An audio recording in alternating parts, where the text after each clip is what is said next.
வணக்கம். என் பெயர் டாக்டர் குரு தவன். இன்று இந்த வீடியோவில் நாம் இயற்கை பற்றி பேசப் போகிறோம். இயற்கை மருத்துவம் எவ்வாறு சிறுநீரக செயலிழப்பு நோயாளிகளுக்கு நன்மை அல்லது தீங்கு விளைவிக்கிறது என்பதை பற்றி.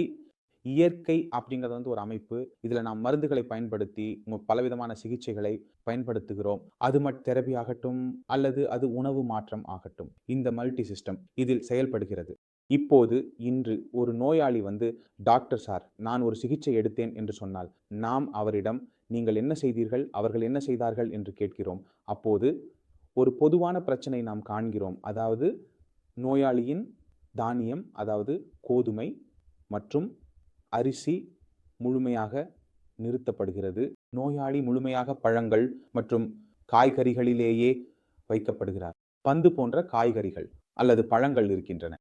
இதுக்கு அப்பால் நோயாளிக்கு வேறு எதுவும் கொடுக்கப்படுவதில்லை. எத்தனை நோயாளிகள் தேசிய பிரீதி கொண்டு வருகிறார்களோ அவர்களில் ஒரு மாதிரி காணப்படுகிறது. எந்த மாதிரி காணப்படுகிறது என்றால், நோயாளி தேசிய பத்தி எடுத்துக்கொண்டு சென்ற போது நோயாளியின் உணவு முறை மாற்றப்பட்டது. நோயாளி பழங்கள் மற்றும் காய்கறிகளில் வைக்கப்பட்டார். நோயாளி 5 கிலோ எடையை 1 மாதத்தில் குறைத்தார். சிலர் 2, சிலர் 5 இப்படி இருக்கிறது. நோயாளி அங்கிருந்து வெளியே வந்தபோது நோயாளியின் உடலில் பலவீனம் இருந்தது, கிரேடினின் குறைந்திருந்தது. இப்போது நோயாளியின் உடலில் உருவான பலவீனம் இப்போது அவருக்கு பாதிப்பை ஏற்படுத்துகிறது. நோயாளி கூறுகிறார், டாக்டர் சார், நான் படுக்கையிலிருந்து எழுந்து வர முடியவில்லை, எனக்கு முழு நாளும் தூங்க வேண்டும் என்று தோன்றுகிறது. எனது ஆக இருந்தது, இப்போது அது ஆகிவிட்டது. இந்த எல்லா சிறிய அல்லது பெரிய பிரச்சனைகள் நமக்கு சரியான சிகிச்சை கிடைக்காத போது ஏற்படுகின்றன. ஸோ இப்போ முதல்ல கேள்வி கேட்போம், இந்த பிரச்சனை எந்தானக்கும் வந்தது? அதனால் நீங்கள் புரிந்து கொள்ள வேண்டியது என்னவென்றால், எப்போது நாம் எந்த ஒரு சிகிச்சையிலும், அது அலோபதிக், ஆயுர்வேத, ஹோமியோபதிக், இயற்கை, யோகா, யூனானி எதுவாக இருந்தாலும், எதையும் செய்யும் போது எந்த ஒரு காரணத்திற்காகவும் நமது உணவை மிகவும் கடினமாக்கினால், பழங்கள் காய்கறிகள் எடுத்தால் மீண்டும் உப்பாக இருக்கும், மெல்லோடஸ் சாப்பிட்டால் உடலில் பலவீனம் ஏற்படும், எடை குறையும். நீங்கள் 5 கிலோ எடை குறைத்தால் 1 சென்டிமீட்டர் அளவு குறையும். உதாரணமாக, ஒருவரின் அளவு 50 கிலோ எடை இருந்தால் 45 கிலோ எடை ஆகும். மற்றும் அளவு எவ்வளவு குறையும்? 1 புள்ளி குறையும். ஏனெனில் நமது அளவு நமது தசைகளில் உருவாகிறது. நம் தாய் விந்தணுக்களை இனப்பெருக்கம் செய்யும் போது அது கெரட்டினை உற்பத்தி செய்கிறது. மெட்டபாலிசம் நடுவில் யாராவது குறைவாக உணவு உண்டு தங்கள் தசைகளை வேலை செய்ய வைத்தால் எடை குறைத்தால், ஏனெனில் கேட்டின் தொழிற்சாலை இப்போது சிறியதாகிவிட்டது. இதனால் கேட்டன் உடலில் குறைவாக உருவாகும். மேலும் நான் உங்களுக்கு சொன்னது போல ஒவ்வொரு 5 கிலோவுக்கும் 1 புள்ளி கேட்டனின் குறையும். நோயாளிக்கு இது சரி என்று தோன்றுகிறது, என் எடை குறைந்தது, என் கேட்டனின் குறைந்து விட்டது. ஆனால் நீங்கள் புரிந்து கொள்ள வேண்டியது என்னவென்றால், நான் ஒருவரின் 5 கட்னி காட்டை எடுக்க வேண்டுமானால் நாம் 20 கிலோ எடையை குறைக்க வேண்டும்.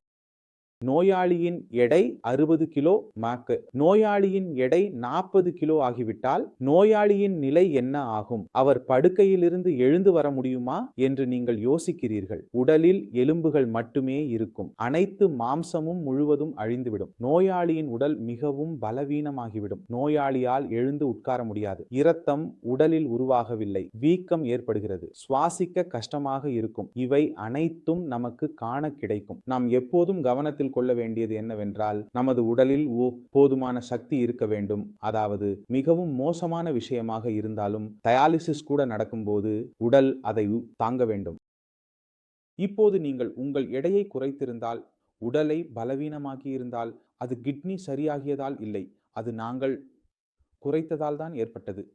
இப்பொழுது அப்படிப்பட்ட நோயாளிக்கு நாங்கள் டயாலிசிஸ் செய்ய வேண்டியதாக இருந்தால், நான் எவ்வளவு காலம் உயிர் வாழ வேண்டும் என்பது குறித்து எனக்கே ஒரு யோசனை வந்தது. பதில் என்னவென்றால், கஷ்டப்பட்டு 6 மாதங்கள் கடந்தால் அது மிகப்பெரிய சாதனையாகிவிடும். நாம் நமது உடலுக்கு சக்தி கொடுக்க வேண்டும். நம்ம உடலுக்கு சக்தி கொடுக்கும்போது நாங்கள் கிட்னிக்கும் சக்தி கொடுக்கிறோம், நாம் கிட்னிக்கு சக்தி கொடுக்கும் பொழுது கிட்னி நல்லா வேலை செய்கிறது. அது நல்லா வேலை செய்யும் போது அது கழிவுகளை வெளியேற்றுகிறது, நல்ல முறையில் குறைக்கிறது. ஆம், உங்கள் எடை அதிகரிக்காமல் குறையாமல் இருக்க வேண்டும். உங்கள் எடை அதிகரித்தால் பரவாயில்லை, ஆனால் உங்கள் எடை குறையக்கூடாது. ஏனெனில் உங்கள் எடை குறைந்தால் அப்பொழுது எதிர்காலத்தில் உங்களிடம் இருக்கும் விருப்பங்கள் முடிவடைகின்றன. இரத்தத்தை சுத்திகரிக்க வேண்டிய நிலை ஏற்படுகிறது. ஏனெனில் இரத்தம் உருவாகுவது குறைந்து முடிவடைகிறது. ஆகையால் நாங்கள் எப்போதும் எங்கள் உடலின் கவனத்தை எடுக்க வேண்டும் என்பதை நினைவில் கொள்ள வேண்டும்.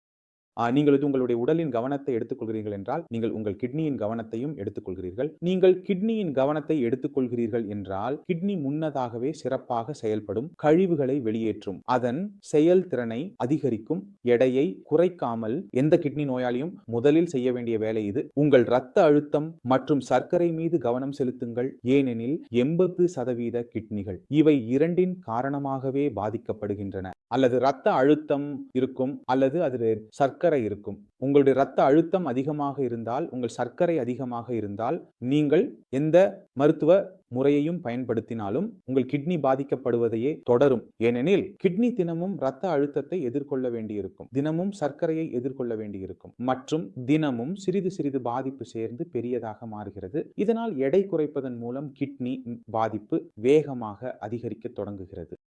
அதனால் முதலில் நீங்கள் புரிந்து கொள்ள வேண்டிய முக்கியமான விஷயம், உங்கள் கிட்னி ஏன் பாதிக்கப்பட்டது என்பதை புரிந்து கொள்வது. உங்கள் கிட்னி பாதிக்கப்பட்டது ஏனெனில் உங்கள் இரத்த அழுத்தம் அதிகமாக இருந்தது. எந்த காரணத்திற்காகவோ மருந்துகள் வேலை செய்யவில்லை, மருத்துவரை காணவில்லை, அல்லது சர்க்கரையுடன் இது நடந்திருக்கலாம். உங்கள் உணவு எடுத்துக்கொள்ளலின் பின்னர் சர்க்கரை 300 அல்லது 400 உயர்கிறது. ஏபிஎன்சி உங்கள் கட்டுப்பாட்டில் இல்லை. ஏனெனில் நீங்கள் இன்சுலின் எடுப்பதற்கு பயப்படுகிறீர்கள், அல்லது மருந்துகள் உங்கள் உடலில் வேலை செய்யவில்லை, அல்லது நீங்கள் உங்கள் உணவு பழக்கங்களை மாற்ற முடியவில்லை. எந்த காரணத்திற்காகவோ உங்கள் கிட்னி இதற்கான விலையை செலுத்த வேண்டியிருக்கிறது. எனவே எந்த கிட்னி பிரச்சனையையும் சமாளிக்க முதலில் செய்ய வேண்டியது இரத்த அழுத்தம் மற்றும் சர்க்கரையை கட்டுப்பாட்டில் கொண்டு வருவது எந்த விலையிலும். இரண்டாவது, நீங்கள் உங்கள் கிட்னியில் வேலை செய்ய வேண்டும். கிட்னிக்கு வலிமை கொடுக்க வேண்டும். கிட்னி அதன் செயல்பாடுகளை அதிகரிக்க வேண்டும். கிரியேட்டினை மற்றும் யூரியாவை வெளியேற்ற வேண்டும். GFR அதிகரிக்க வேண்டும். கிரியேட்டினை குறைக்க வேண்டும். 2 விஷயங்கள் நடக்க தொடங்கும் போது அறிக்கைகள் மாற நோயாளி மகிழ்ச்சியாக தொடங்குகிறார். இப்போது நான் அறிக்கைகளை பார்க்க விரும்புகிறேன். எவ்வாறு நாம் நோயாளிக்கு உணவு கொடுத்து கிட்னி பிரச்சனையை குறைத்தோம் என்பதை.